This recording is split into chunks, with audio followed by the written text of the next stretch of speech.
Troisième jour de visite du général-major Saïd Chingriha, chef d'état-major de l'armée nationale populaire par intérim à Béchar, où il a insisté sur l'importance vitale que revêt cette région dans la sécurisation du pays.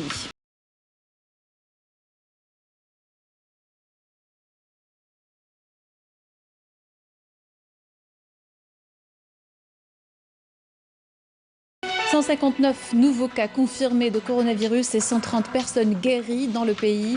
6 nouveaux décès ont également été enregistrés lors des dernières 24 heures. Le bilan complet par le porte-parole du comité scientifique du suivi du coronavirus. Le personnel hospitalier reste mobilisé face à la pandémie de coronavirus, une situation d'autant plus difficile durant le ramadan. Nous vous invitons ce soir à partager la rupture du jeûne avec les équipes de l'hôpital France Fanon de Blida. Bonsoir à tous. Je vous le disais en titre, le Premier ministre Abdelaziz Jarrad a présidé aujourd'hui une réunion du gouvernement en visioconférence consacrée à l'examen de projets de décrets exécutifs et présentation de communication de plusieurs secteurs d'activité. Il a été question, entre autres, de la présentation du projet de décret exécutif portant création d'une école nationale supérieure en énergie renouvelable, environnement et développement durable. Les modalités de fonctionnement du Fonds national de l'environnement et du littoral ont été fixées dans un projet de loi, un projet de lancement de petites entreprises pour appuyer le transport aérien au niveau des hauts plateaux et du sud de l'Algérie ont été exposés lors de cette réunion du gouvernement. Il a pour but notamment de développer le taxi aérien pour des avions légers de 6 à 11 places à un prix abordable via une plateforme digitale. Troisième jour de visite du général-major Saïd Chingriha, chef d'état-major de l'armée nationale populaire par intérim à Béchar. Le général-major a présidé une réunion de travail au niveau du siège du commandement régional et a inspecté les unités de la 40e division mécanisée. Le général-major a insisté sur l'importance vitale que revêt cette région dans la sécurisation du pays. Le général-major avait effectué hier soir en compagnie du général-major Mustafa Smaili, commandant de la 3e région militaire, une visite au secteur opérationnel centre Borj-Aqid Lotfi. Après la cérémonie d'accueil, le général-major a suivi un exposé présenté par le commandement du secteur, suite auquel il a prononcé une allocution d'orientation devant les cadres et les personnels du dit secteur. Soulignons que parmi les objectifs qu'il veille personnellement à atteindre, la nécessité de contribuer avec efficience à l'augmentation constante des niveaux de préparation au combat, à l'amélioration en permanence des connaissances et des performances des cadres et des personnels, ainsi qu'œuvrer sans répit avec dévouement absolu pour préserver cet acquis de valeur, à savoir la disponibilité permanente du corps de bataille de l'armée nationale populaire. Il a également inspecté quelques unités du secteur.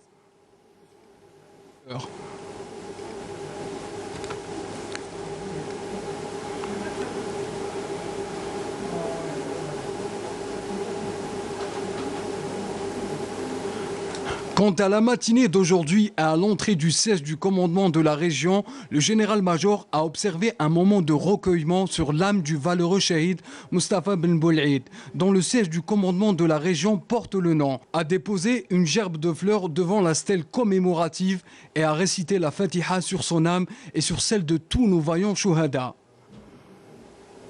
Le général-major a présidé ensuite une séance de travail regroupant le commandement, les états-majors de la région, les commandements d'unités et les responsables des différents services de sécurité, où il a suivi un exposé sur la situation générale dans la région, présenté par le commandant de la région, avant de prononcer au niveau de la 40e division d'infanterie mécanisée une allocution d'orientation devant les cadres et les personnels de la division, suivie par l'ensemble des personnels du secteur opérationnel Nord, à travers laquelle il a mis l'accent sur l'importance vitale que revêt cette région militaire et sur le rôle efficace que jouent ces unités implantées le long de la bande frontalière du territoire de compétence, dans la sécurisation du pays contre tous les fléaux et les menaces.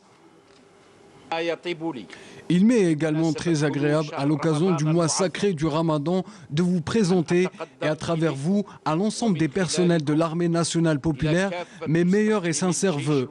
Prions Allah le Tout-Puissant de nous permettre, et à tout notre peuple, de revivre ces moments de solennité religieuse dans la santé et la sérénité. Nous nous retrouvons aujourd'hui à la veille de la commémoration des massacres du 8 mai 1945. Cette mémoire qui demeurera gravée dans les esprits des générations qui se souviendront éternellement des massacres les plus cruels commis contre l'humanité durant le XXe siècle. C'était l'une des stations phares de l'histoire de l'Algérie. Ils le sont bien retenus par le peuple algérien pour déclarer le combat armé afin de recouvrer sa liberté et son indépendance. Qu'Allah le Tout-Puissant ait pitié des âmes des chouhadas de la résistance, de celles des chouhadas de notre glorieuse révolution et de celles des martyrs du devoir national. Que la dignité et la souveraineté de notre pays soient préservées avec sa bonne volonté. Comme je voudrais saisir cette occasion pour insister sur la nécessité d'être conscient que la réussite des missions est directement, voire impérativement liée au respect strict et continu de toutes les instructions, les orientations et les notes que j'émets successivement, en marche avec les exigences des caractéristiques et de la nature de la région. Ainsi, il vous est demandé, au niveau de la 40e division d'infanterie mécanisée et à l'ensemble des unités de combat exerçant au niveau de la 3e région militaire, de poursuivre les efforts laborieux et loyaux. Et je sais que vous en fournissez en permanence, et avec grande conscience des dimensions des missions constitutionnelles assignées à l'armée nationale populaire, digne héritière de l'armée de libération nationale. Intitulé « Les prémices de la nouvelle Algérie », la nouvelle édition de la revue Al-Jaish a abordé les mesures judicieuses prises par le président de la République en vue de freiner la propagation de la pandémie de coronavirus. L'éditorial de la revue a été consacré au secteur de la santé militaire et sa disponibilité à contribuer à la lutte contre la pandémie Covid-19, et ce à travers le déploiement d'hôpitaux militaires avec tous les équipements nécessaires. Cette visite de Bouzid Lazhari, président du Conseil national des droits de l'homme, au commissariat de Bab Loued et El Harrach, où il s'est enquis des conditions des gardes à vue, notamment en cette période de crise sanitaire. Bouzid Lazhari s'est dit satisfait du respect des mesures d'hygiène dans les chambres d'isolement. Je vous propose de l'écouter.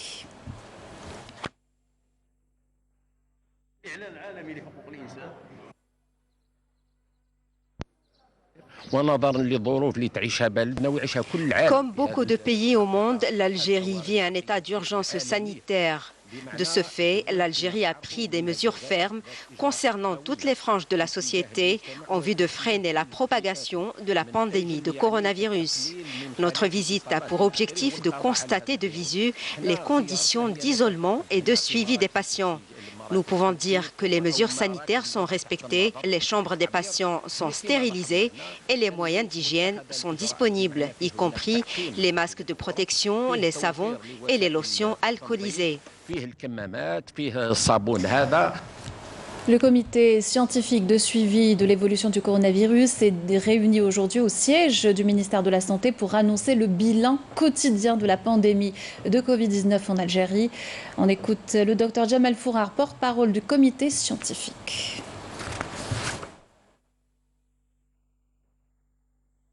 Concernant l'Algérie, les principaux indicateurs des 24 dernières heures, il a été enregistré 159 nouveaux cas confirmés, 130 patients guéris, 16 patients en soins intensifs et 6 nouveaux décès. Dans le détail, donc avec les 159 nouveaux cas notifiés, le total cumulé des cas confirmés est de 4 997 cas répartis à travers 48 wilayas. Au cours des 24 dernières heures, 16 wilayas n'ont pas déclaré de cas, 24 wilayas ont déclaré entre 1 et 5 cas, 8 wilayas ont déclaré plus de 5 cas. Oran, Constantine, Tipaza, Ouargla et Tiaret ont notifié le plus de cas. 56% des cas sont des personnes actives âgées de 25 à 60 ans. Concernant les décès, les 6 nouveaux décès ont été enregistrés à Alger, Oran, Khenchela, Tipaza, Tiaret et Mascara. Le nombre cumulé de décès est de 476. 65,5% des patients décédés sont âgés de 65 ans et plus. 8298 patients bénéficient du traitement dans le cadre du protocole thérapeutique, dont 3390 cas confirmés au laboratoire, 4908 cas à l'imagerie médicale. Le nombre total de malades guéris qui ont quitté les établissements hospitaliers est de 2197, dont 130 au cours des 24 dernières heures. Il est à noter enfin que 16 patients sont actuellement hospitalisés en soins intensifs. Le personnel hospitalier reste mobilisé face à la pandémie de coronavirus. Il continue à prodiguer les meilleurs soins possibles aux malades. Une situation d'autant plus difficile durant le ramadan. Une équipe de la télévision s'est rendue à l'hôpital France Fanon de Blida et a partagé la rupture du jeûne avec le personnel Nassima Imloul. Ici, au CHU France Fanon de Blida, l'un des principaux centres de référence pour l'épidémie du Covid-19, le staff médical, paramédical, agents de service ou encore techniciens mobilisés pour la prise en charge des malades contaminés par le coronavirus sont néanmoins considérés en guerre. En ce mois sacré de Ramadan, une visite de courtoisie leur a été effectuée par l'équipe de télévision en signe de reconnaissance et de gratitude.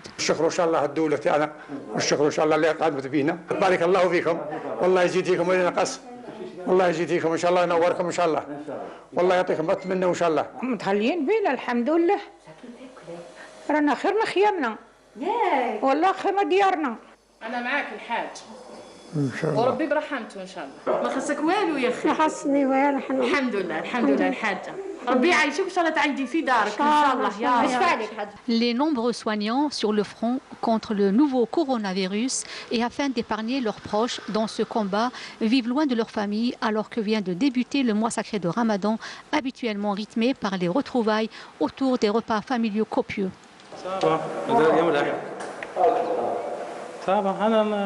هذا ونكمل على طغني رايحين نفطروا ان شاء الله انا نقرأوا الاذان مازال هيا صح جاي تجيب لي لي طارت جاي يجيب لي لي طارت يا خاوتيني انا حابه Aidez-nous s'il vous plaît à rompre le jeûne avec nos familles en restant tout simplement chez vous. Cela fait 3 mois qu'on est réquisitionné ici dans cet hôpital pour la prise en charge des malades. Alors essayez de nous comprendre et évaluer nos souffrances.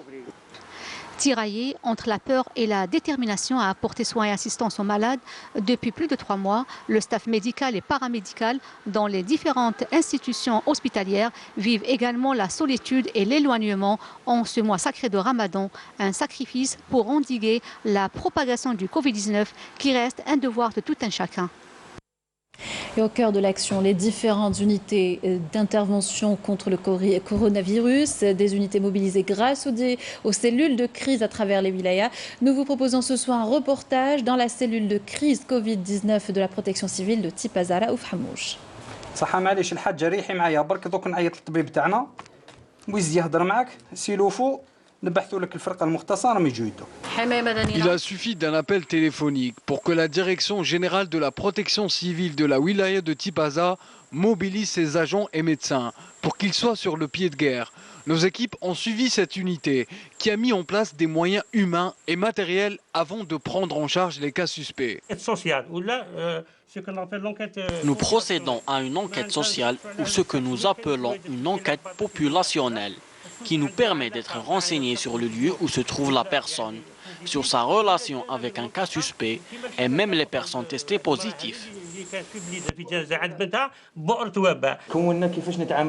Nous avons été formés sur les modalités de lutte contre le Covid-19 de façon individuelle et collective. Des hommes en première ligne qui veillent à apporter une assistance rapide et efficace face à l'urgence de la situation avec une parfaite gestion et coordination de toutes les unités de la protection civile de la wilaya de Tipaza. Tous les aides-soignants suspectés sont sortis du confinement qui tout de suite ont pu retrouver leur famille, ce qui démontre que toutes les mesures préventives ont été respectées et appliquées à temps et avec rigueur de la part du corps de la protection civile de la wilaya de Tipaza. La protection civile est donc pleinement opérationnelle pour apporter sa pierre à l'édifice de la lutte contre le coronavirus en ce mois sacré de Ramadan.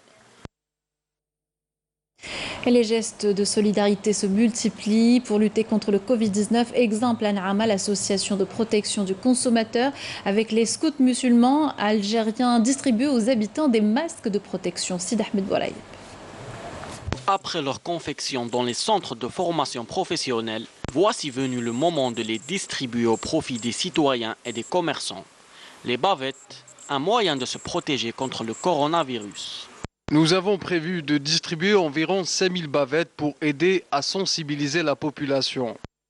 Cette initiative s'est déroulée en respectant les mesures de prévention imposées par le ministère du Commerce à l'encontre des commerçants. C'est une bonne initiative, la prévention est primordiale. Nous avons tracé des lignes pour respecter la distance. Les enfants sont aussi interdits d'entrer dans le magasin. L'opération se poursuivra pour toucher toutes les communes et les daïras de la wilaya, avec la participation des scouts musulmans et l'Association nationale de protection des consommateurs. Initiée le 20 avril dernier à l'occasion du mois du patrimoine par Dardzeit à Valence en Espagne, la RAV 19 est une résidence d'artistes virtuels en Espagne, en ligne, ouverte à tous les artistes du monde pour s'exprimer sur le thème du Covid-19 et promouvoir et soutenir la création artistique sous toutes ses formes. Quand le numérique est l'antidote du confinement culturel, alors la résidence d'artistes virtuels devient le parfait exemple. Contrairement au Covid-19, la RAV19, elle, ouvre des frontières et offre un espace aussi grand que le monde, avec à la clé la libre circulation et un langage universel, celui de l'art et de la culture. Cet appel ouvre au débat et en même temps à l'interconnexion des artistes du monde entier. Nous allons avoir un peu le principe de l'interculturalité qui va s'exprimer dans cette résidence. Il s'agit donc de donner la parole à l'artiste avec comme thématique le coronavirus. 19 seront sélectionnés de chaque catégorie. Des productions artistiques qui feront l'objet d'une exposition dans une galerie virtuelle. Avec la présence d'une inauguration, de tous les visiteurs qui vont communiquer avec les artistes qui, eux, étaient en connexion, en interconnexion pendant 30 jours, c'est la durée de la résidence d'artistes, pour pouvoir échanger sur cette thématique. Nous avons eu des candidats de Kinshasa, un photographe, de l'Inde, mais aussi d'Italie et de l'Algérie. C'est pratiquement 50% des postulants jusqu'à présent viennent de l'Algérie ou de la diaspora. Et chaque artiste, il a son travail, sa vision. On a déjà commencé à faire une connaissance entre nous, les artistes, et chacun propose son idée. Les artistes continuent à créer autrement, mais ils continuent de chez eux. Et c'est dans ce contexte qu'intervient la RAV 19, cette résidence virtuelle dédiée à la promotion des artistes et de leurs œuvres, et qui prend tout son sens, car elle permet de créer des ponts de communication, des ponts de partage et des ponts d'échange entre artistes. Et parce qu'il y a un après-Covid, l'aventure ne s'arrête pas là. Pensons aussi à l'après-crise sanitaire, c'est que cette résidence ne sera plus virtuelle, elle sera physique. Je proposerai que pour la première résidence d'artiste sera d'abord en Algérie et puis elle ira à Dardzeit, à Valencia, pour pouvoir faire son itinérance par rapport aux pays qui ont participé à cette résidence d'artiste. En attendant, Dardzeit de Valencia propose la réalisation d'une plateforme collaborative d'aide à la création et coproduction, la médiation, la promotion et la diffusion de l'interculturalité dans le bassin méditerranéen. Et nous venons d'apprendre cette triste nouvelle. Le comédien et metteur en scène Abdelhamid Habati est décédé ce mercredi à Constantine à l'âge de 75 ans des suites d'une longue maladie. Né en 1945 à Constantine, Abdelhamid Habati avait fait ses premiers pas sur les planches au sein de l'association El Hilal At-Tamthili. Au lendemain du recouvrement de l'indépendance, il crée la troupe El Bahalil avec des comédiens comme Bachir Ben Mohamed et Rachid Zerimi avant de poursuivre sa formation à l'Institut des Arts Dramatiques. Abdelhamid Habati a fait de nombreuses apparitions au cinéma et à la télévision, notamment dans les films Patrouille vers l'Est de Ammar al-Askri, Le Moulin de Monsieur Fabre de Ahmed Rachdi et plusieurs travaux pour le petit écran.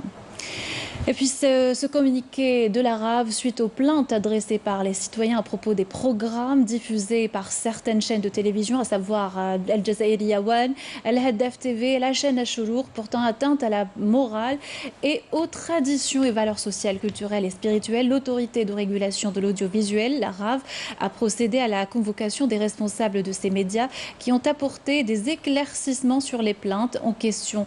Les responsables de ces chaînes de télévision se sont engagés à présenter des excuses auprès des téléspectateurs pour le contenu de ces programmes et à prendre des mesures adéquates afin d'éviter ce genre de dérapage et de mettre en place une commission interne de contrôle préalable des programmes télévisés. Le président de la RAV, Mohamed Loubar, a mis en garde les responsables de ces trois médias, les appelant à ne pas réitérer ces erreurs, évoquant son intention de développer le secteur audiovisuel en coordination avec tous les acteurs activant sur la scène médiatique dans le strict respect de l'éthique professionnelle. Et ce communiqué de la Défense nationale dans le cadre de la lutte antiterroriste et grâce à l'exploitation de renseignements en détachement combiné de l'armée nationale populaire a appréhendé hier un élément de soutien au groupe terroriste à Jidel dans le cadre de la lutte contre la contrebande et la criminalité organisée dans la dynamique des opérations visant à endiguer la propagation du fléau de narcotrafic dans notre pays. Des gardes-frontières ont arrêté lors de patrouilles de recherche et de reconnaissance menées près des frontières à Tlemcen 9 narcotrafiquants et saisi une grande quantité de kif traités s'élevant à 3 quintaux et plus de 30 kg, tandis que des éléments de la gendarmerie nationale ont intercepté dans la même région un narcotrafiquant à bord d'un véhicule touristique chargé de 5 kg et de la même substance. Dans le même contexte, un détachement combiné de l'armée nationale populaire a appréhendé à Béchar 5 narcotrafiquants et saisi plus de 33 kg de kif traités et 2 véhicules touristiques, alors que des éléments de la gendarmerie nationale ont saisi plus de 10 kg de kif traités détenus par 3 narcotrafiquants qui étaient à bord de 2 véhicules touristiques à Ain el-Deflam. Et cet incident survenu dans l'après-midi dans la commune de Hussein-Dey, l'effondrement d'un immeuble a fait un blessé dans un état grave. Une deuxième personne était toujours ensevelie sous les décombres selon un bilan préliminaire de la protection civile.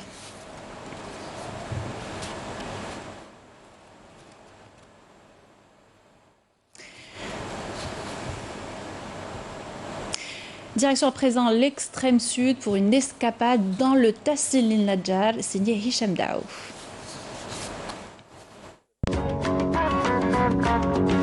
Durant des millions d'années, le sol du Tassil el-Nadjar a été raviné par les eaux. Puis, quand la sécheresse s'installa, ce fut au tour du vent de polir sans cesse ces rochers. Presque 1 heure de marche est nécessaire pour atteindre ce décor naturel unique. Un étang d'eau douce au milieu d'une nature désertique et aride. Les touristes viennent ici pour découvrir cet endroit où vivent différentes espèces végétales, ainsi que pour voir le canyon et son étendue d'eau cachée. L'appellation Essandilan tient son origine d'une légende autochtone selon laquelle cet endroit cacherait 7 trésors. Mais de quel trésor s'agit-il ? Le nom Essandilan signifie les 7 trésors enterrés ici, mais personne ne sait ce qu'il y a en dessous. Certains pensent que c'est les arbres, et d'autres que le trésor est enseveli. Essandilan, cet havre de paix et de vie, au milieu de cette nature désertique, est sans nul doute le vrai trésor. C'est le mois du patrimoine, l'occasion pour nous de continuer et de poursuivre notre série de reportages consacrés au patrimoine de la wilaya de Khenchela.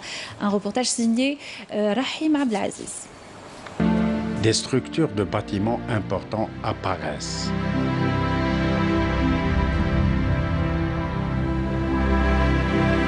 Les ruines sont réutilisées dans les constructions de maisons. Le site est livré au vandalisme et à la dégradation.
Les traces de vandalisme et dégradation du site sont visibles dans plusieurs endroits. On assiste aussi au déplacement de nombreuses dalles.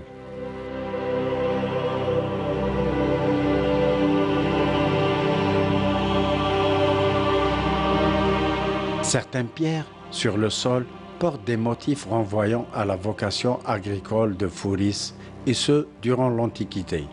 Le mausolée de Fouris rappelle par son architecture celui de Sidias. Ce monument funéraire a subi de nombreuses dégradations et a aussi fait l'objet d'un pillage systématique. Fin de cette édition, un rapide rappel des titres avant de se quitter.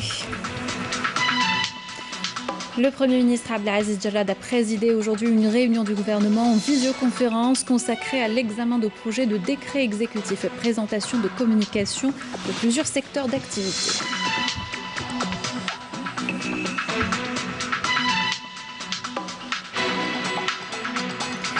Troisième jour de visite du général-major Saïd Chinguidiha, chef d'état-major de l'armée nationale populaire par intérim à Béchar, où il a insisté sur l'importance vitale que revêt cette région dans la sécurisation du pays.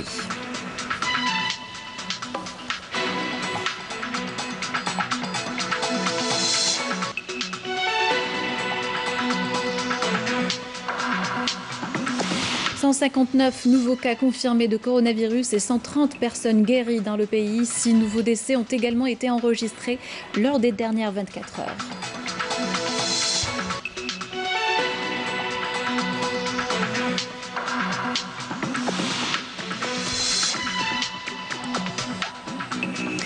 Le personnel hospitalier reste mobilisé face à la pandémie de coronavirus, une situation d'autant plus difficile durant le Ramadan. Nous avons partagé la rupture du jeûne avec les équipes de l'hôpital France Fanon de Blida.